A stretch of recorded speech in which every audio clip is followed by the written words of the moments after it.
인천기계직업전문학원에 오신 것을 환영합니다. 오늘의 주제는 기계설계 산업기사 기계제도 문제풀이입니다. 총 20문제입니다. 바로 시작하겠습니다. 기계제도 21번 호칭 번호가 NA4916V인 니들롤러 베어링의 안치롭 진수는 몇 밀리미터인가? 1. 16, 2. 49, 3. 80, 4. 96. NA49는 베어링 계열 번호를 얘기하죠. 니들롤러 베어링, 치수 계열 49. 16은 안찌름 번호를 얘기합니다. 베어링 안찌름 16이니까 곱하기 5를 하면 80mm죠. 그 다음에 V는 리터이너 기호를 얘기를 합니다. 22번 그림과 같이 가공된 축의 테이퍼 값은 얼마인가? 자, 테이퍼라는 것은 전체 길이분의 큰 지름에다가 작은 지름을 빼면 되죠. 지금 그림 50이고요. 그 다음에 큰 지름이 50이고 그 다음에 47.5입니다. 그러면 50분의 2.5가 되겠죠. 이 얘기는 결국 20분의 1이다. 22번의 답은 3번에 해당됩니다. 23번 지름이 60mm, 공차가 플러스 0.001 에서 플러스 0.01호인 최대 허용 치수로 나옵니다. 자, 이거는 60, 0, 플러스 0.001 플러스 0.01호, 그러니까 위치수 허용값을 얘기하죠. 그래서 60.02로 답은 4번이 되겠습니다. 24번 지름이 10cm이고 길이가 20cm인 알루미늄 봉이 있다. 비중량이 2.7일 때 중량값은 무엇인가? 자, 비중이라는 것은 단위 최적 이라고 얘기를 했죠. 그래서 중량은 최적 곱하기 비중을 하면은 된다라는 겁니다. 그래서 여기서 비중 2.7이고 이제 최적을 구하면 되겠죠. 최적은 면적 곱하기 높이를 얘기합니다. 단위는 미터고요.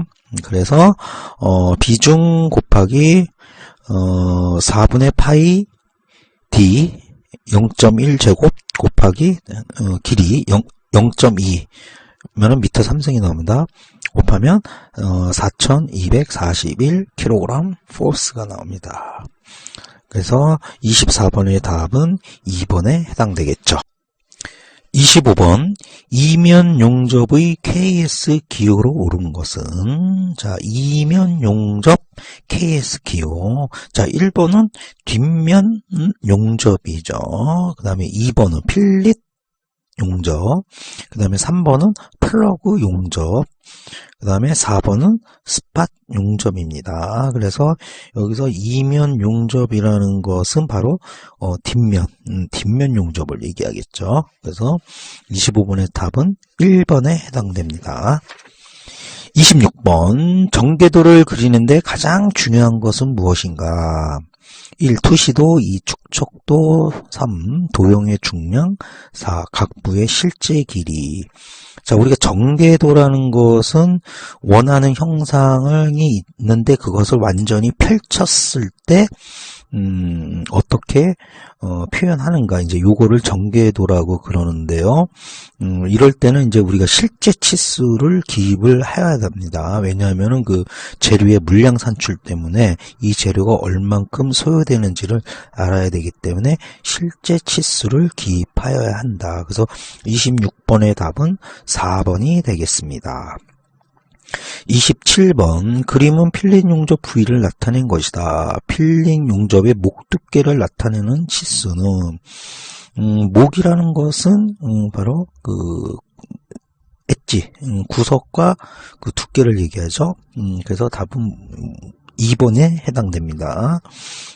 28번 그림과 같은 단면도의 형태는, 자, 지금 V벨트 풀리죠. 단면도가 지금 하나는 외형으로 되어 있고 하나만 해칭이 되어 있습니다. 이거는 바로 반단면도, 즉 한쪽 단면을 얘기합니다. 일단 답은 2번이고요. 그럼 온단면도는 전체가 다 해칭으로 돼서 단면 처리를 한 것을 얘기하고요. 그 다음에 3번 부분 단면은 일부분만 파단선으로 해가지고 단면을 칠한 걸 얘기합니다. 그 다음에 회전도시 단면도는 리브라든가 자른 것을 90도 90도 회전시켜서 해칭 처리하는 걸 말합니다. 29번 핸들이나 바퀴 등의 암 및 리브, 훅, 축 등의 절단면을 나타내는 도시법으로 가장 적합한 것은 1. 계단 단면, 2. 부분 단면, 3. 한쪽 단면, 4. 회전도시 단면. 자, 아까 리브 얘기했죠. 리브나 훅. 축은 그 단면의 모양이 변화가 있기 때문에 이거는 각 파트별로 회전 단면, 즉 절단한 다음에 90도로 회전시켜서 단면 처리한다고 했습니다. 예, 그래서 29번의 답은 4번이고요. 이제 계단 단면은 계단으로 단면을 잘라서 표현을 하는데 꺾이는 부분이나 끝 부분은 굵은 실선으로 표현을 합니다. 그래서 그리고 3번의 한쪽 단면도는 이제 반단면도를 얘기했고요. 그다음 부분 단면도는 일부분만 파단을 해서 파단선을 하는데 그 선은 가는 실선이다. 그래서 29번의 답은 4번이 되겠습니다. 자, 30번. 제3각투상법으로 정면도와 평면도를 그림과 같이 나타낼 경우 가장 적합한 우측면도는, 자, 정면도가 있고 평면도가 있으면 우리는 일단 이거를 아이소메트릭 둔각투상도로 한번 작업을 좀 해봐야 됩니다. 그런 다음에 우측면도를 이제 추정을 해서 하면은 답이 나오겠죠. 그래서 30번의 답은 1번이 되겠습니다. 31번 그림과 같이 기아공차 기입틀에서 A에 들어갈 기아공차 기호는, 자, 1번은 평면도, 2번은 대칭 평행, 그 다음에 3번은 직각, 4번은 대칭인데요. 지금 이거는 밑에 면을 데이텀으로 잡았죠. 그래서 0.02만큼의 그 공차를 벗어나면 안 된다라고 규제를 했기 때문에 밑면에 대해서 0.2만큼의 평행도죠. 평행도 내에 있어야 된다라고 지금 보고 있습니다. 그래서 답은 2번이 되겠죠. 32번 보기와 같은 공차 기호에서 최대 실체 공차 방식을 표시하는 기호는, 자, 이거 기하 공차를 지금 얘기를 하는데요. 이제 앞에 동그라미가 두 개 있는 거는 동심도, 동축도. 동심도, 동축도는 그 각 단마다의 원의 중심이 얼만큼 범위 안에 들어가야 되는가를 얘기를 합니다. 그래서 그 값은 지름값이 되겠죠. 지름값 0.004 파이 안에 들어가야 된다. 그 다음에 A는 이제 데이텀을 얘기하고요. 그 다음에 M은 최대 실체 공차 값을 얘기합니다. 그래서 이제 일반 치수 공차와 이 기하 공차 값을 하게 되면은 최대 실체 값이 나오죠. 그래서 32번의 답은 3번이 되겠습니다. 33번 KS 재료 기호 중 합금 공구강 강제에 해당하는 것은, STS는 절삭 공구용 강을 얘기하고요. 그 다음에 SPS는 스프링강을 얘기하죠. 스프링강. 그 다음에 SBS 있는데 여기서 이제 STS는 이제 탭, 드릴, 커터, 그리고 원용톱, 띠톱의 재료로 쓰인다. 그래서 33번의 답은 1번에 해당되겠습니다. 그 다음에 STS는 이제 탄소 공구강을 얘기를 하죠. 그 다음에 SPS는 스프링강 을 얘기합니다.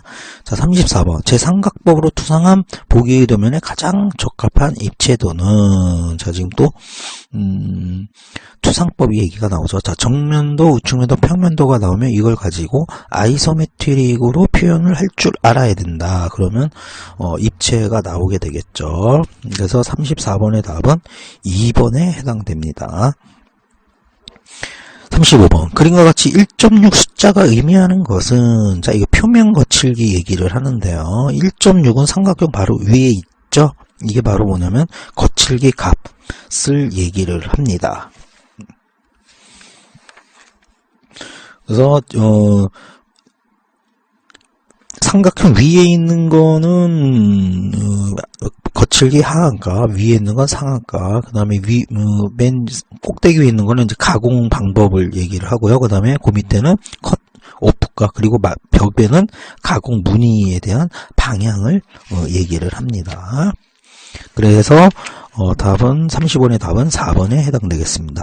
36번 그림과 같은 입체도에서 화살표 방향을 정면도로 할 경우에 우측면도로 가장 적절한 것은, 자, 정면도, 우측면도, 평면도가 나왔죠. 자, 여기서 우측면도를 그대로 표현을 하면 몇 번이 됩니까? 바로 답은 1번이 되겠죠. 그죠? 37번 표준기와 스포기의 항목표에 기입되지 아니하나 헬리컬 기어 항목표에는 기입되는 것은, 자, 스포기어는 이제 평기어고요. 헬리컬 기어는 비틀린 각이라는 게 존재하죠. 그러니까 당연히 비틀린 각을 표현을 해야 되겠죠. 그래서 37번의 답은 2번이 됩니다. 38번 제3각 정투상법으로 그린 보기에 알맞은 우측면도, 자, 지금 정면도, 평면도가 나와 있죠. 요거에 대한 우측면도를 표현해 또 아이소메트릭으로 또 그려보면은 되겠죠. 그래서 답은 몇 번이다? 2번에 해당됩니다. 39번 그림과 같이 앞나사를 단면으로 표시할 때 가는 실선으로 도시하는 부분은, 자, 가는 실선 딱 벌써 나사 보면 골지름을 얘기를 하죠. 골지름. 그리고 완전 나사와 불완전 나사의 경계선은 외형선으로 표현한다. 그러면 여기서 골지름만 찾으면 되겠죠. 바로 몇 번이다? C를 얘기합니다. 그다음 40번 일반 구조용 압연강제의 KS 재료 기호는, 일반 구조용이니까 뭔가요? 그죠? S죠. SM은 기계 구조용 강을 얘기합니다. 그래서 SS는 일반 구조용, 그 다음에 SM은 기계 구조용. 일반 구조용 SS는 뭐 토복이라든가 교량이라든가 그런 아치교라든가 수장용, 이럴 때 이제 기본적으로 쓰는데, 이제 기계 구조용, 기계 부품으로서 쓰는 거는 SM으로 보통 쓴다라는 겁니다. 네. 그래서 답은 3번이 되겠습니다.